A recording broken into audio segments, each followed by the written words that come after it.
Live from WSLS, this is 10 News at 6, working for you. Now at 6, the worst blood shortage in a decade. We want to have blood on the shelves for patients that need it immediately. The call from state leaders for donors. And a gift for children to get around the hospital. I hope they mean happiness and joy. How a local teenager is using her own fight to spread smiles to kids. Good evening, and thanks for joining us for 10 News at 6. I'm Brittany McGraw. I'm John Carlin. Blood donations in the country are now at a 10-year low. Some hospitals are fearing that those who need transfusions may face some serious delays.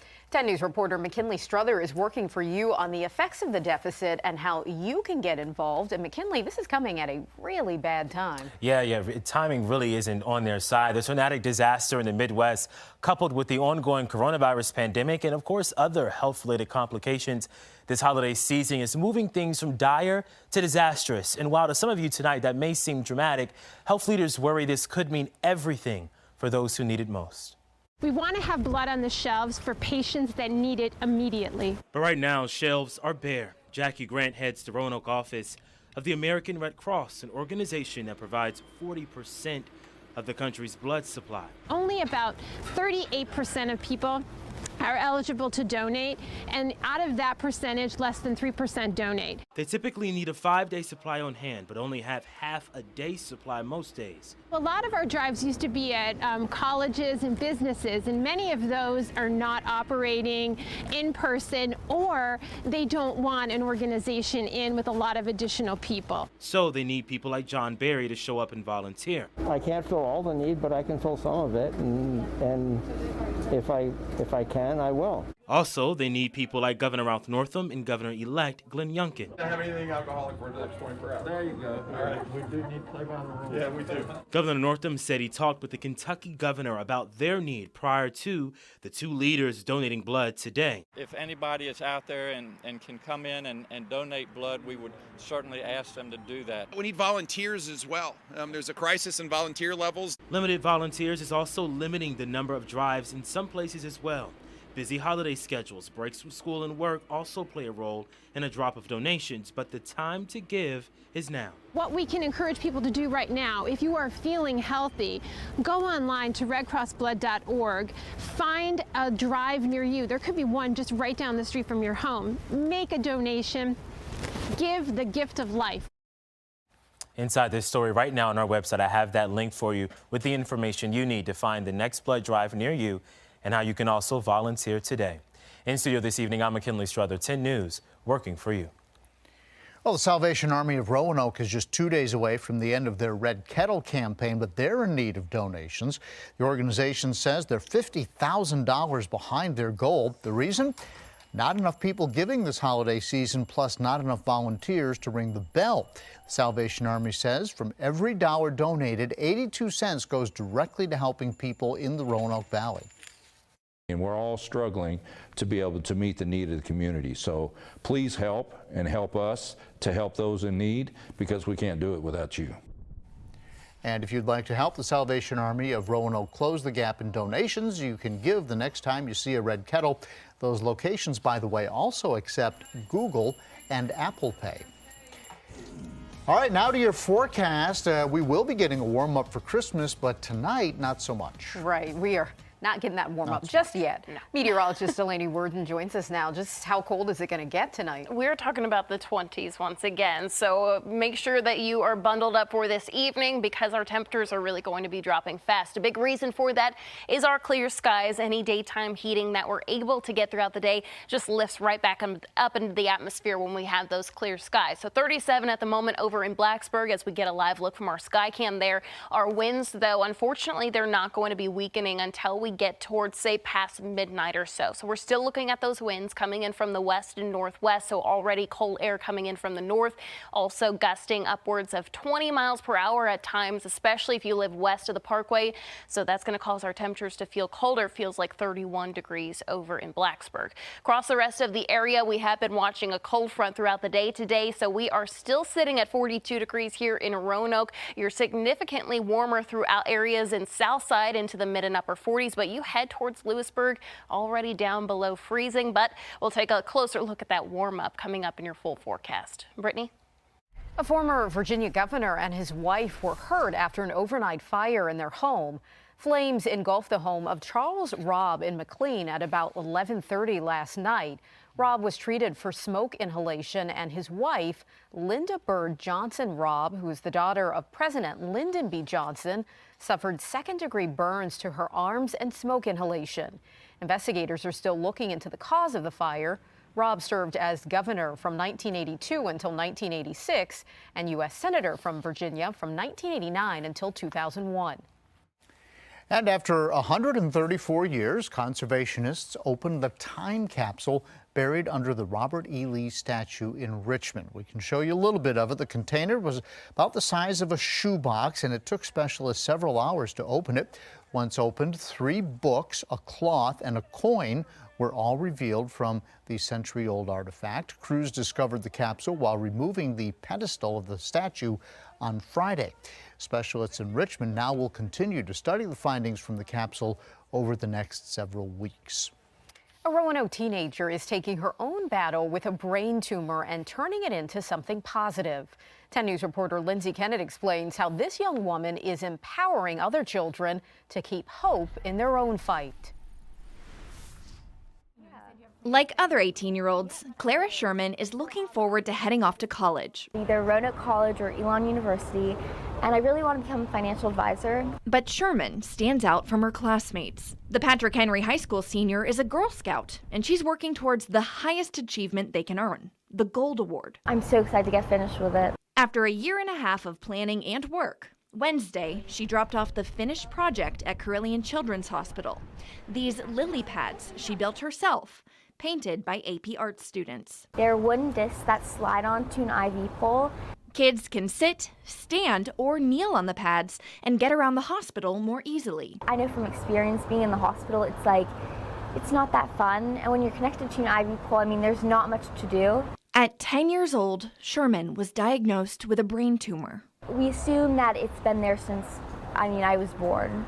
Since then, she's been in and out of the hospital and on chemotherapy. She came up with the idea for the lily pads based off her own experience. It allows the kid to feel connected to the IV pole and not scared of it anymore.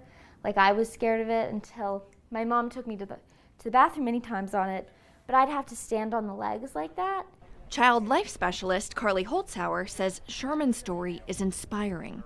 She's going to make a difference in the lives of the kids here is really just so touching. Despite what life's thrown at her, Sherman chooses to see the bright side. I'm the luckiest of the unluckiest people because really, I had a loving family. I had great friends. I've had supportive people all around me. I don't know if what I would say was hard because it's brought so much good into the world. And she hopes these lily pads will help kids like her get through a tough time. I hope they really kind of touch their hearts and make them feel special. In Roanoke, Lindsay Kennett, 10 News, working for you. Sherman and her best friend, who has also battled cancer, self-published a children's book about what it's like to go through chemotherapy. Sherman has also been to the state capitol to push lawmakers to fight for more funding for pediatric cancer research. A big donation promoting literacy and reading. How it's even helping some get their citizenship. And if you love holiday lights, well, you just have to see Illuminites this year. And coming up, we'll be live in Roanoke County with all the light show has to offer.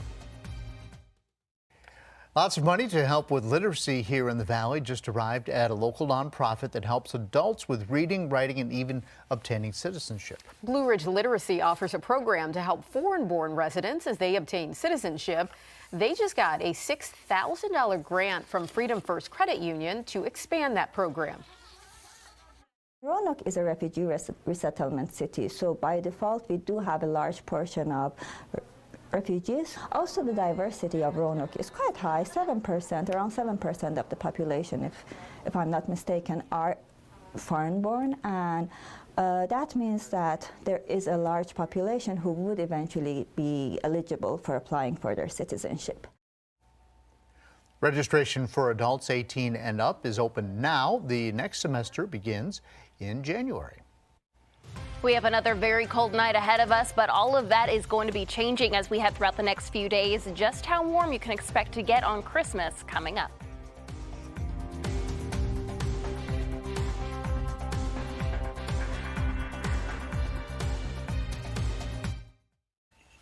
It's that time of year. Illuminites is underway at Explore Park. And 10 News reporter Alyssa Ray has been out there all evening. She joins us live again. And so, Ray, what are the visitors telling you about all the lights this year? Yeah, the visitors are loving it. And it is getting a little cold. I'm not going to lie. Should have worn the long underwear, but that's not stopping anyone from coming out and enjoying this beautiful light display. As you can tell, families are still filing in one after another. It is sold out tonight. So we have a good crowd, and we spoke to a lot of families. A lot of kids are here enjoying the lights, the roasted marshmallows. But one particular couple came from LA, and they were excited to see something like this in Virginia on their visit. Tonight's really family. Yeah, it was just something family in Virginia. Great to do outdoors while it's cold and not be stuck inside. So it's kind of nice. It is very nice, and we're going to stick around. We'll be back at 7. But if you're still looking for tickets, they have them available from the 26th to the 30th, but you have to buy them in advance, so make sure to check online. Live in Roanoke, Alyssa Ray, 10 News, working for you. Your local weather authority, always watching and tracking for you from the JES Weather Center. And you heard it from Melissa. It is cold outside. It's 42 here in Roanoke, but when you make your way over to Explore Park, it's definitely going to be feeling colder than that. Our temperatures are ranging from the lower 30s to the mid and upper 40s. 47 degrees is our warmest spot in Danville and South Boston, but you are below freezing in Lewisburg and right at that freezing mark for Wytheville here in Roanoke. We are 10 degrees warmer than that. Our wind speeds heading throughout the next few hours are eventually going to weaken, but it's really not going to be until we get closer to midnight, if not a little bit after that. We're talking about wind gusts 25, maybe even 30 miles per hour, most of which are west of the Parkway, but either way, still causing these temperatures to feel colder. 20s by tomorrow morning, some areas getting very close to the teens, even the teens over in Hot Springs. 21 for Martinsville, along with Wytheville here in Roanoke. We'll be reaching the mid-20s. As we go throughout the day tomorrow, we'll see a lot of sunshine. That's going to be very nice. Also, what's very nice is that our winds are not going to be as breezy. In fact, we won't have to worry about those winds causing our temperatures to feel colder. We're talking about temperatures back into the 40s and lower 50s heading throughout the day. Very seasonal for this time of year, but it's going to be the last day that temperatures are seasonal. 40s and 50s, 49 for Bedford, 48 back towards Hillsville, and Danville is going to be our warmer spot back towards, it's at 52 degrees. Now we will have high pressure system just to our south as we head towards Christmas Eve. And that's going to help to bring us some warmth from the south as we head throughout the day, though, and we see that high pressure system pushing off towards the east. We're going to be watching our next cold front. Now, that's not going to be moving through on Christmas. However, we could see some rain moving into our region as we go throughout the day. It's going to be very isolated in coverage, though, and in fact, mostly focused west of the Parkway. Temperatures are staying in the 60s once we get to Christmas Eve and beyond that for the rest of your 7-day forecast. 66 for a temperature on Christmas Day. If you're wondering, yes, that is very warm. We will continue to watch that. We're looking at our record high of 68 degrees for Christmas. And that is going to be something that we are definitely watching closely as we get very close.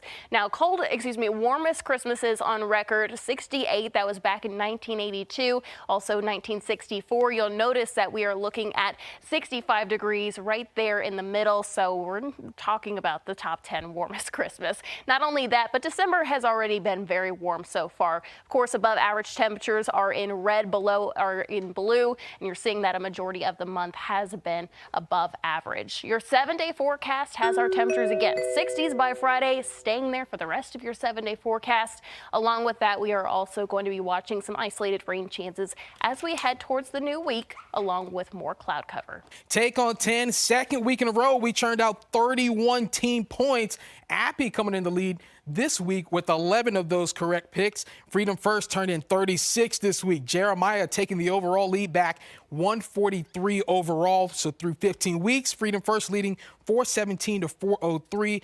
It's time for us to get in gear for the next final few weeks ahead. In your news and notes, Texas A&M, too many COVID cases. They will not play in the Gator Bowl against Wake Forest. Clemson at UVA hoops tonight, and Eagles coach Nick Sirianni has tested positive for COVID. Of course, they just played Washington last night. Viral picture going around on Twitter with him shaking hands with Rivera. He's okay for now, but we'll certainly keep you posted on the latest. COVID everywhere. It is, unfortunately. All right. NBC Nightly News coming up next. We will see you back here at 7.